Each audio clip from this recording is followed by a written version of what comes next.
The Clean Air Act is going to require us and all utilities that run coal-fired power plants to implement a variety of emission control requirements over the next 10 years that looks like a tsunami of regulation. The number and type of regulations that are coming down the pike at us are really remarkable. Our job as a utility is to help prepare for that and to try to find a way that we can meet those environmental requirements and meet those mandates in a way that's cost-effective and maintains the reliability of our electric system. Through Clean Air, Clean Jobs, we'll be able to take a comprehensive look at how to meet a whole set of air emission standards and do it in the most cost-effective way for our customers and for our company. We have historically been a coal-based generating company, and in this particular project we'll be able to transcend from that process into more current technology, gas-fired combined cycle type generation.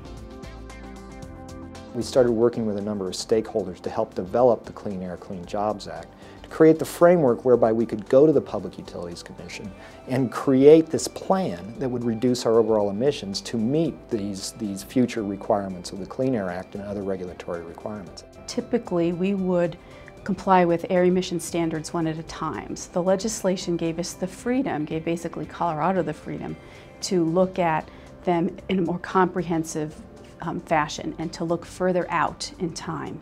The Clean Air, Clean Jobs Act was also designed to help Colorado's economy. That's the reason why it has the name Clean Jobs in it. The governor's office thought it was very important to make sure that people understood that the legislation was designed to promote economic development and growth. And so while the bill will require us to evaluate the retirement of power plants, and we are actually proposing the retirement of some of our aging power plants, it also is designed to promote the development of natural gas and other clean energy resources. What our plan is, in a broad sense, is to retire the coal units at Arapahoe, Cherokee, and Valmont.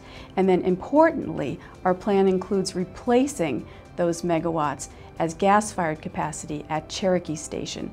So in the end, we'll retire about 900 megawatts of coal plants, and we'll have about 900 megawatts of new gas-fired capacity that the company will own and operate. There's been a fundamental change in the natural gas market over the last couple of years. New drilling technology has resulted in an increased domestic supply of natural gas. As a result of that, natural gas prices over the long term look like they're going to be lower than we had originally anticipated. That's a great opportunity for us because it makes natural gas a viable generation fuel for our customers and reduces our reliance on coal. So what we're looking at is the trade-off between building new gas-fired capacity or installing expensive controls and life extension on plants that are nearing the end of their lives. You know, there are a number of things when we're looking at the plan relative to all these plants. We're looking at, you know, certainly what is the remaining life of the existing facilities. The facilities are all different ages, and so they certainly have different book life in those sites. Other items that we consider are the efficiency, what kind of technology is there for the current boiler design and steam turbine generator systems. We're looking at the location relative to the Denver Metro transmission load. One of the factors we're looking at are we able to maintain reliability on our systems if we were to remove or retire generation from those sites. The other thing that we're looking at that is important to all those sites is what is our current staffing, what's our skill complement, and what makes sense for long-term staffing issues relative to site selection and certainly resource efficiency. So we believe that we've learned how to work with stakeholders effectively and with the community at large to make these emission reduction programs a reality. We're trying to take that experience into this process and be able to work with all of the stakeholders in the process, the fuel suppliers, the environmental community, our customers, and our communities themselves, to be able to create a program that really works for Xcel and for its customers and for our communities. We think we're going to be successful at that. We're not going to make everybody happy. We know that. But at the same time, we feel like we've made real progress in working with our stakeholders, and we're hopeful that the plan we come up with will be one that they can embrace. We held an informal workshop on June 9th with a number of the formal stakeholders in our regulatory process. We really laid out what our plans were for looking at the project and solicited feedback from those stakeholders and received some very good comments from them as well that we've incorporated into our analysis. I think one of the hardest parts about this is that it's a very tight schedule. We're going to file on August 13th, and the process is going to be done by the end of the year. So in the next 4 months, we're going to hear a lot of different opinions.